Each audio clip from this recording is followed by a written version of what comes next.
Welcome back. I'm Dr. Stephanie C. Holmes for my low-tech version of YouTube content. Earlier in a previous YouTube, I said I was going to talk about Living from the Heart Jesus Gave You, which is by Wildrer and other authors, and I ran out of time. So I do want to get to that today because Dr. Wildrer's work, you may have heard it mentioned many times on the podcast. So I have to give you a little bit of a background before I get into the content I want to share today, which is fear bonds and love bonds, and the importance of the frontal cortex, the OFC. So Dr. Wildrer's work, I'll put the two podcasts that I'm referring to in the show notes, but essentially talking about for healthy growth and transformation, we are wired neurologically, spiritually, emotionally. We need joy. We need hesed, which is attachment. We need a group identity, and then we have to have healthy correction in our lives. These are the ways that we continue to grow and be transformed and become more like Christ and develop our Christ identity and maturity. So the podcast that I'm referencing where we kind of go into that is called Are You in Your Right Mind? Because also in Dr. Wildrer's work, he talks about the right hemisphere of your brain is our more relational part of the brain, and the left hemisphere is more of the logical, analytical piece of the brain. So we know that part of the wiring differences is those who are neurodivergent have a stronger left hemisphere, and some of the struggles and challenges are the social relational components. Specifically, since we're talking about a neurodiverse marriage, and we're talking about in the marital relationship, right? So kind of laying that foundation that there are those four things that are needed for growth. Another interview we did with Dr. Wildrer was called Escaping Enemy Mode. And in there, we talk about some of the brain structures. There's even a little piece of it here on YouTube about how we get into enemy mode and what we need to do to escape enemy mode. Well, a book written 15 years ago, so much sooner than the enemy mode stuff, talked about this kind of importance of joy building, the OFC circuit, and then what happens when relationships are in fear bonds instead of love bonds. So pardon me, I will be checking my notes, but I want to be specific. And so I want to cite the information. But so according to Wildrer, joy lays the foundation of maturity and growth. And laying this foundation is important for any structure, especially relationships, really, really important for a marital relationship.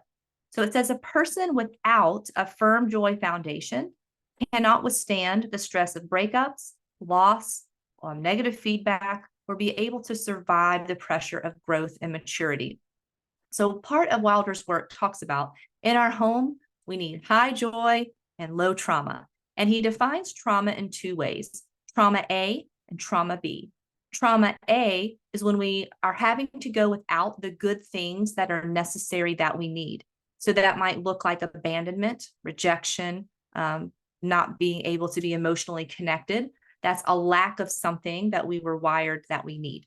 Then trauma B are bad things that happen to us. It is abuse, it is assault, it is war, it is a tragic accident. So a lot of times the neurodiverse relationships have a lot of trauma A. So what happens is we kind of course, bring some of our stuff with us from life, our family of origin. If you want to look at attachment stuff, check out our podcast with Dr. Gill, where we do kind of one-on-one on attachment theory and how there are ruptures and repairs that need to happen in any marriage and how these are repetitive. And it's the repetitive nature and the lack of consistency that can lead us to these fear bonds versus a love bond. So what if by neurology, one's joy center is underdeveloped? That was a question that really got me pondering. So when I'm reading Dr. Wildrer's work and he mentions a circuit in the brain or he mentions a structure in the brain, I immediately go to the neuroscience and look up that structure and then cross-reference it on any research I can find of MRIs or any scans that specifically have to do with the autistic brain. So let me kind of read a little bit more of the background here. As we learn from science and developmental research, we are always struck with God's infinite majesty and splendor, his wisdom and design, his knowledge that there would be deficiencies in any of us, whether we're neurotypical or neurodivergent. That's page 34 or 35. He created the brain with the capacity to compensate. While much of the brain will stop growing at certain stages, the joy center, which is located in the right orbital prefrontal cortex, is the only section of the brain that never loses its capacity to grow and mature over our entire lives. So this is good news, because whether you have early childhood foundations where you did not have proper growth and maturity, there was trauma A or trauma B, lack of attachment, insecure attachment, whether there's been a developmental issue, if it's ADHD or a learning issue or on the autism spectrum, this OFC can continue to grow and mature throughout your life. Now, I am not getting ready to say cure for autism or changing someone's neurology. If you've heard my other podcasts or YouTubes, I don't believe in that. There is a very important reason that we have neurodivergencies, and different brain types bring different strengths for different reasons. However, what I really want to talk about then is the emotional component, because it's this lack of emotional component and it's a lack of joy. When there's a lack of joy, according to Wildrer, high trauma, low joy, that is how we create the fear bond. And that's how we live in stress. That becomes bad for us emotionally, spiritually, physically. So trauma can be healed. So that means, first of all, we have to recognize that there is trauma. There have to be both parties willing to work through that trauma. And then we need to start eliminating the things that are causing trauma. And then once there is healing, he says your joy center can continue to grow. Now, however, as you get older, it will take longer. But if you are intentional and consistent in building your joy center, you can grow relationally. Again, this is not talking about curing or changing anyone's neurology, but what is important in marriage and a neurodiverse Christian marriage is the relationship component. We want high joy and low trauma. Okay, so what I did then was I immediately went to look up orbital prefrontal cortex and autism. And I found 2 studies where magnetic resonant imagery, or MRI, were done. Specifically, these were male autistic brains. So I don't know what the translation might be for female. So I can specifically say the authors say that they were male brains, at least in one of these studies. So this one by Antonio Harden in the Journal of Child Neurology, this is the orbital prefrontal cortex involves multiple psychological functions, such as emotional and cognitive processing, learning, and social behavior. If these functions are impaired or deficient, we find this to be consistent in autistic brains. The study used MRI scans, and they found functional disturbances were not found to be indicated by an abnormality of the structure, meaning the structure is not damaged. There is not brain damage, but there is a difference or an abnormality that does create some problems for this circuit. So the next study I found was volumetric alterations in the orbital frontal cortex in autism by Gerges, etc. It says the social and emotional differences in autism, or the OFC amygdala circuit. All right, so from the prefrontal part of your brain to your amygdala, the amygdala is about right in here. There's a circuit there that this underlies several of the core features in social emotional processing, specifically in autism. The OFC is important for social emotional functioning. Now, the implications here, he says, are that the left hemisphere is where knowledge, interest, facts are developing. And sometimes in the autistic brain, that's to the harm to the right hemisphere, or to the detriment of. The right hemisphere in autistic brains, there we see differences in gray and white matter, and those differences in left to right hemisphere. So one of the things that was brought out in this study is that if a person spends too much time, right? So special interest and passionate interest need moderation, which I think if you're a Christian, there's not a pass. Paul says things to be done in moderation. But if I continue to do things in isolation and I continue just to build my knowledge and logic, and if I'm doing that, whether I'm neurotypical or neurodivergent, that is going to cause a problem for the relational parts of my brain. So there has to be a balance. There is a need for decompression. There is a need for doing one-on-one things. But if you're going to be in a marriage and family system, there has to be moderation of that. And that's especially difficult when work or some niche of work is the special interest and passion, to turn off the work brain and turn on the marriage and family part of the brain. So those two, in talking about the OFC, is what got me excited about Wildler's work. Because if your orbitofrontal cortex is something that can continue to grow, and you can grow relationally, and you can grow in joy, and you can grow in attachment, that's the exciting, empowering part to me. Because for me, while I don't believe in, again, changing one's neurology or trying to make someone who is neurodivergent, neurotypical, as a Christian, as an ordained minister, fundamentally what I'm most passionate about is becoming more like Christ, whatever that means, and becoming more of our identity in Christ, being transformed into the nature of Christ. And there's not a pass, whether you're neurotypical, whether you're neurodivergent, whether you've had abuse, whether you've had trauma. It is still our goal to become more and more like Christ. And part of that is in our relationships and how we give and receive joy. So it's exciting to me that no matter what your background is and what your neurology is, this OFC can grow if you are intentional about it. So, so part of this then leads us to what can cause a fear bond or a joy bond. So I'm going to pull up my book real quick because I want to make sure that you know I'm citing him. This is not my research. I am pulling from the work itself, but I think it is so important in our work. Okay, so love bond versus fear bond, and this is coming from page 69. A love bond is based on love and characterized by truth, closeness, intimacy, joy, peace, perseverance, and authentic giving. A fear bond is based on fear. It is characterized by pain, humiliation, desperation, shame, guilt, rejection, abandonment, fear of rejection and abandonment, perceived rejection and abandonment, and will have detrimental consequences. A love bond is desire-driven. I want to be with you. I get to be with you. This is part of the Hesed. If you've heard us talk about joy in Hesed, Hesed is I want to, I get to, I love being with you. It's the look in my eyes when I see you in the room. But a fear bond is avoidance driven. I bond because I want to avoid pain, or I bond because I want something. A love bond grows stronger when we move closer to the person. When we move closer and I get to know you better, when I'm curious, when I ask questions, when I have the mindset, I'm going to spend the rest of my life getting to know you and know you more. Kind of like as a Christian, there's no way we can know God in all of his facets and understanding with our earthly minds and our earthly time.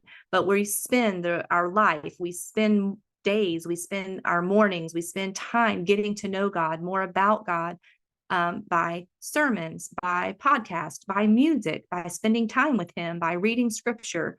There's this kind of quest within us, hopefully, as a believer, that I need to know God better so I can love him more and know him more.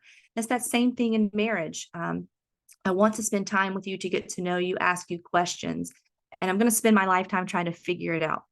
The fear bonds grow stronger and move people closer away. And for a person who has a fear bond, the closer you get, the scarier that is. If you've studied attachment theory, if someone is an avoider, this is someone who really fears intimacy and fears you getting to know me. If you know me, you may not like me. So I have to manage my image. And when you say something that I think goes up against my identity, I'm going to defend that because I need to manage my image, because my identity, I don't want you to get close, and I only want you to see the positive things. And I don't want to share things that are vulnerable or maybe are not my best self with you. But if you don't do that, it's part of vulnerability that builds intimacy. But if one person is stuck in a love bond, a fear bond, or both people are in a fear bond, this is going to be a barrier to true intimacy. A love bond, we can share our positive and our negative feelings. We can sit down and have these discussions and say, hey, when you did this, this hurt me. And we can share positive things. We share the truth and love, and that's not scary between two people who are in a love bond and feel safe together. But in a fear bond, you do not share negative feelings. And then the bond, it says, is strengthened by avoiding negative feelings seeking only positive feelings. So you're not allowed to tell me where I've messed up or made a mistake. You can only affirm me, only appreciate me. You cannot give me anything that challenges my self-image, because my self-image is so important to me. Hearing anything that sounds like negative feedback or criticism or how I've messed up sends me into shame, sends me into a toxic shame. And now I'm blaming you for how I feel, because you're sharing your hurt and pain made me feel a certain way, versus dealing with the pain that I've caused. It's easier to blame you that I feel bad because you shared that with me. That's a fear bond. A love bond says participants on both ends of the bond benefit. The bond encourages a person to act like their authentic self. Now, when we talk about authentic self, that means a lot of different things in the world and in our society today.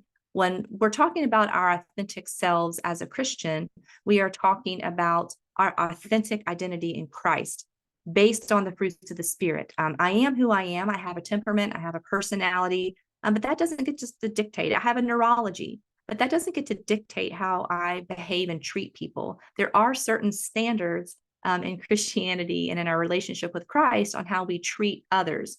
And so being our authentic self is in a love bond, we can call each other back to that authentic purpose. I can say, if I'm talking to my husband, Dan, the way you're acting right now is not the real you, or hey, what's going on? That wasn't the way you usually talk to me. So that is a kind of calling back to his original authentic self, like what you're doing right now, how you're behaving right now. It's hurtful to me, but I don't think this is the real you. So that is an encouragement, sharing truth and love back to Dr. Wilder's view of bringing someone back to their authentic group or self-identity. But in a fear bond, participants, what does it say? Participants on only one end of the bond gain advantage. And so if you stay in a fear bond, or you don't want to come out of the fear bond, or one person's more in a love bond and one person's in a fear bond, or the relationship has become fear bonded, the more you avoid conflict, the more you avoid intimacy, the more you avoid vulnerability, the more you avoid speaking the truth in love and calling people back to the authentic selves, it's going to create that effect of the person managing or creating this other image of themselves, where my brain says, you're the problem. I don't have any problems or issues. You're the problem. And we can't grow in our marriage if the individuals within the marriage are not willing to grow, heal, and mature. In a love bond, truth pervades the relationship. In a fear bond, deceit, pretending, image management are required, because there's like a masking, and I need to keep up this face or this self because I don't want to hear things about myself that are unflattering to me.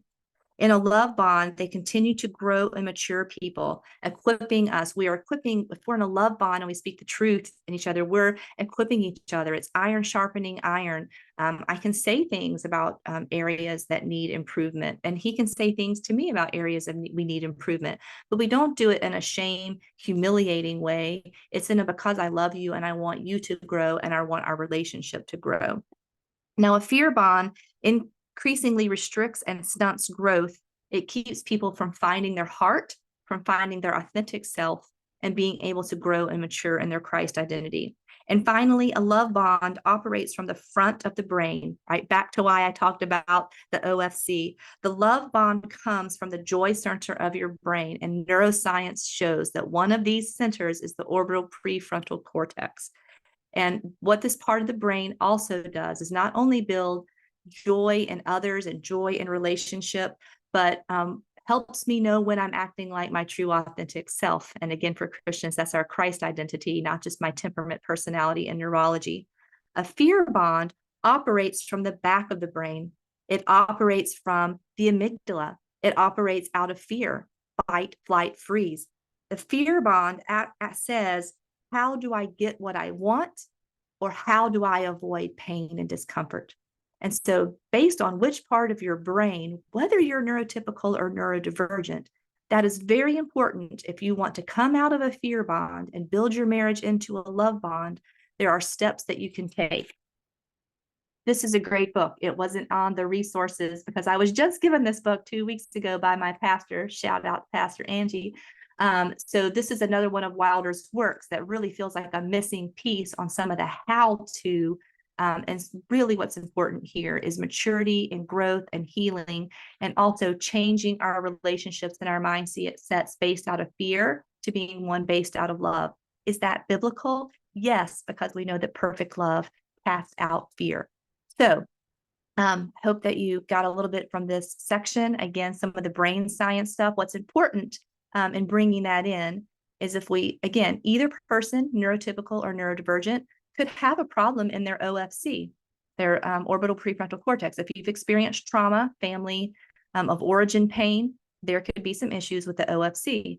If you are neurodivergent, ADHD, autistic, have some sort of learning difference, there could be a problem there in that circuit. If there has, again, been trauma, either in your relationship or family of origin, then that amygdala, your fight, flight, or freeze center, is kind of working on overdrive. So that circuit from your amygdala to your OFC is very important. So again, it doesn't mean it is the way it is. You'll always be this way. You can heal, you can mature. And then if you want the relationship to change, that's going to take both parties either looking into your past pain, working on joy building, working on building that love bond. And so the empowering piece today is that no matter what your neurology is, you can build a higher joy, low trauma relationship in your neurodiverse Christian marriage if both people are intentional to do so.